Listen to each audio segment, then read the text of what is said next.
Hey guys, so I just watched True Detective Night Country episode 3 last night, and objectively very good. Still maintaining that sort of like The Thing vibe. It's a mystery as to whether or not it actually is supernatural. There are a lot of supernatural seeming things that are happening. People have brought up the point before that that could very easily be like just visions and shit, you know? I mean, not for nothing, but Rustin Cole in the first season had his visions, and that kind of made you wonder whether or not there wasn't something a bit more. Either way, if they are leaning into the supernatural as covered in the last video, I don't really care that much.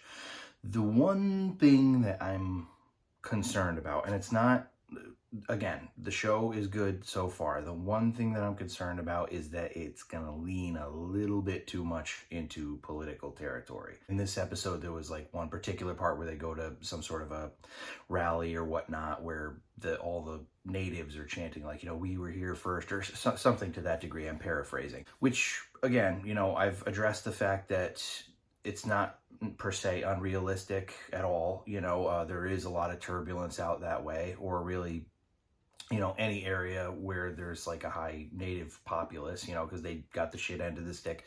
It's all understandable. Again, it's me. It's not the show so far. It's me.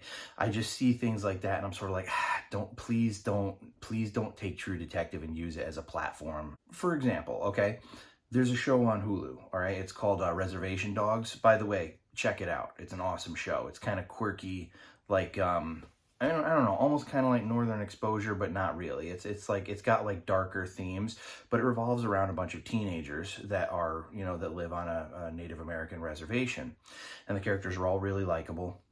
And even though it's funny, it's produced by Taika Waititi. Most of the episodes are like kind of quirky and funny, but it does touch on a lot of really darker issues. There's one episode in particular that is actually quite disturbing, that depicts like the cruelty of like what the church did to Native children and stuff like that. And it's very dark, and it doesn't portray, you know, white people or colonization in a very positive light. And it was, I mean, it was a great episode. It was a little disturbing, but it was a great episode. But the thing is, Reservation Dogs was also, I mean, apart from being well written, well acted, having likable characters, it was its own show, you know. And I sort of had a conversation with my wife last night about that. And I've mentioned it before on this channel, in fact. It's like, I can't criticize something that stays in its lane. Like even the Barbie movie. I thought that the Barbie movie was fun. Like I really, like, I laughed out loud for that whole movie. I thought it was visually great. I thought Margot Robbie was great. There's that one scene where she goes on sort of like a rant about like women and all the stuff that they have to go through. And it's sort of like, I mean, to me as a dude, but if I were to bring that up to somebody, particularly a woman, and they told me, well, it's not for you, I could be like, you know what? You're right. You're right. It's not for me. That's true. This is a movie for women. Okay, fair. But, you know, when you have something like True Detective, or pretty much any property at Lucasfilm, let's just say that, when you have something like True Detective, that has a fan base already. That is a particular thing. And if you are to hijack it and, you know, turn it into a message, no matter how positive your message may be or how important you may feel your message may be, all you're going to do is piss off the fan base of that property, which doesn't really work for anybody. The fan base leaves pissed off. It's a huge detriment to your cause. So I'm going to circle back now and go back to the beginning. There's nothing in this show that has crossed that line yet.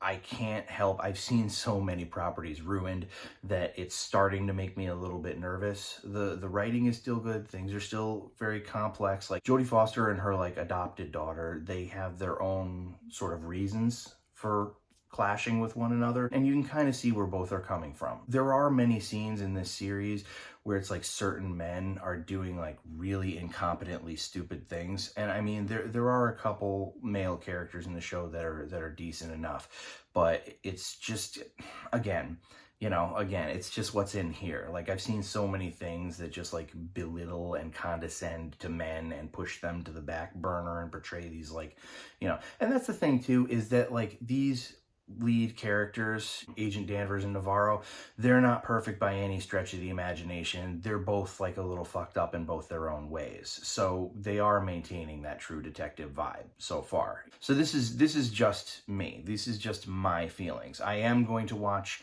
episode 4, but I also, I said that I would update you guys, on how it's going, and if I was worried or nervous or whatnot, I would let you know. So far, first half of the season, it's solid. Any feelings that I have or nervousness that I have, it's because of ways that I have been like either jaded or disappointed in the past so far. But if it crosses that line, you guys will be the first to know.